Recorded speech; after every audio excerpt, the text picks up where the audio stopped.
अस्सलाम वालेकुम। मैं मोहम्मद अली ख़ान अपने यूट्यूब चैनल सोशल सिग्नल के साथ एक बार फिर आपकी खिदमत में हाजिर हूँ। जैसा कि हम सब के इल्म में बखूबी आ चुका है कि पाक भारत जंग का मसला सीज़ फायर पर टल गया है। लाइन ऑफ कंट्रोल पर हल्की फुल्की गोलाबारी जारी है और वहाँ तो झड़पें और मामला यूँ ही चलते रहते हैं। जंग बहरहाल ख़त्म हो गई है, एक जंग तो ख़त्म हो गई है, मगर लगता यूँ है कि पाकिस्तान को अभी एक जंग और लड़नी है, बल्कि कई जंगें और लड़नी है।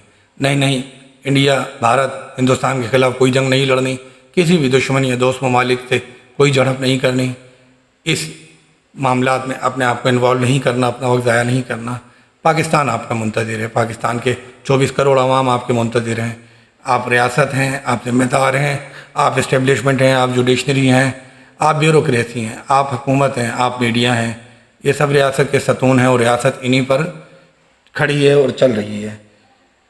पाकिस्तान के अवाम गुर्बत का शिकार हैं, पाकिस्तान के अवाम महंगाई का शिकार हैं, पाकिस्तान के 24 करोड़ अवाम अबतरी का शिकार हैं, अदम तहफ़्फ़ुज़ का शिकार हैं, अमन अमान का शिकार हैं, सेहत की सहूलियात की कमी का शिकार हैं, तालीम में शरअ ख़वानगी में इंतहाई हद तक कमी है, उसका शिकार हैं, जाहिलियत का शिकार हैं। तो जंग का रुख मोड़ना है, जंग का नाम बदलना है, अब इस तरफ आना होगा।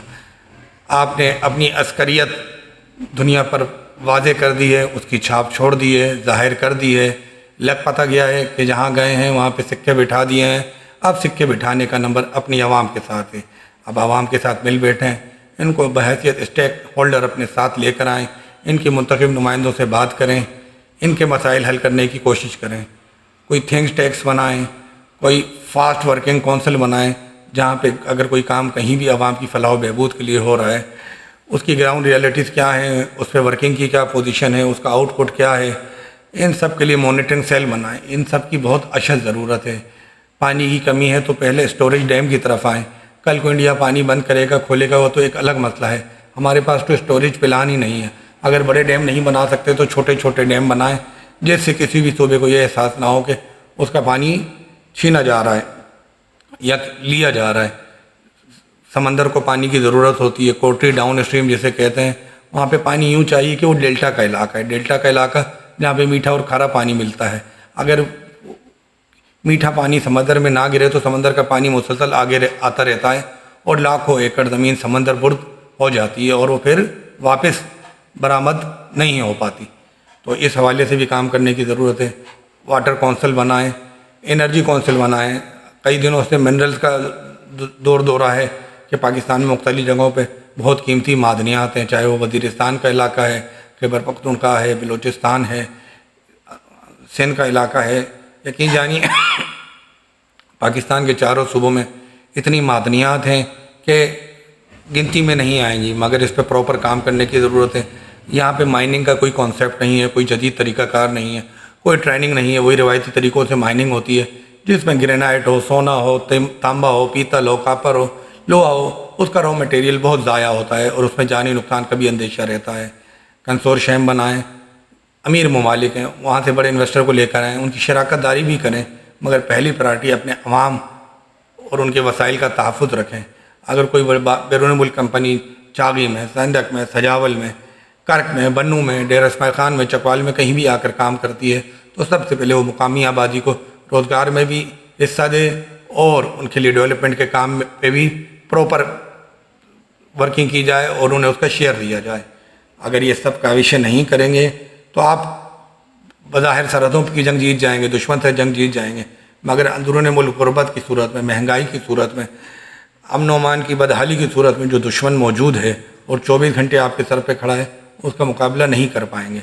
अगर उसका मुकाबला करना है तो अपने आप को मजबूत करना होगा, अपने अवाम के लिए यकसुई के साथ काम करना होगा और ये वादा करना होगा हर एक ने अपने आप के साथ, अपने ज़मीर के साथ, क्या जो भी वसाइल हैं, जो भी फ़वाइद हैं, वो अब की बार कुछ ना कुछ उसका हिस्सा अवाम को भी मुंतकिल करना है।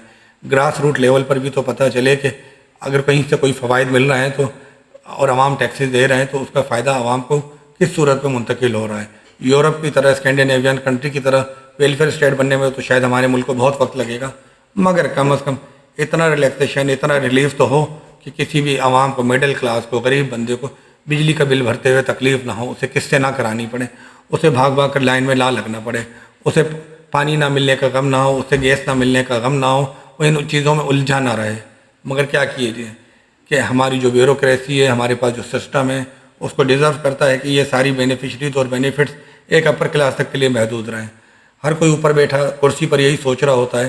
اگر عام عوام تک وسائل منتقل ہو گئے اور ان کے مسائل حل ہو گئے تو کہیں ایسا تو نہیں ہے عوام کل کو کھڑی ہو جائے اور پوچھنے لگ جائے کہ بھئی کانسٹیٹیوشن آف پاکستان کا آئین ہمیں کیا حقوق دیتا ہے، کہیں اس کے لیے آواز نہ اٹھانے لگ جائے، کہیں اپنے حقوق کا مطالبہ نہ کرنے لگ جائے کہ پیرا نمبر 1 سے لے کر شق نمبر 40 تک جو ہے وہ انسان آئین پاکستانی شہریوں کے بنیادی حقوق کی بات کرتا ہے، ان کے تحفظ کی بات کرتا ہے، روزگار کی فراہمی کی بات کرتا ہے، یقینی تعلیم کی بات کرتا ہے، بہترین صحت کی بات کرتا ہے، روزگار کی فراہمی کی بات کرتا ہے۔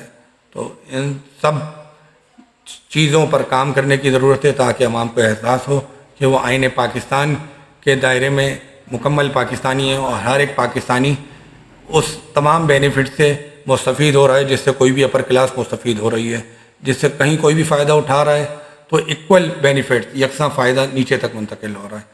اس حوالے سے بھی بہت کام کرنے کی ضرورت ہے، مگر شروعات تو کی جا سکتی ہے۔ یہ جنگ طویل ضرور صحیح، مگر ہم جیت گئے تو ترقی یافتہ ممالک میں، اچھی قوموں میں، تہذیب یافتہ قوموں میں ہمارا شمار ہونے لگے گا۔ دیکھتے ہیں اب ہم اپنا شمار کب اور کہاں کرواتے ہیں۔ اس کے لیے ہمارے ساتھ جڑے رہیے، ہمارا چینل دیکھتے رہیے، اس کو سبسکرائب ضرور کیجیے گا، بیل آئیکن بھی دبائیے گا۔ ملتے ہیں اگلے کسی نئے ٹاپک پہ کسی نئی بات کے ساتھ، جب تک کے لیے دیجیے مجھے اجازت۔ اللہ حافظ۔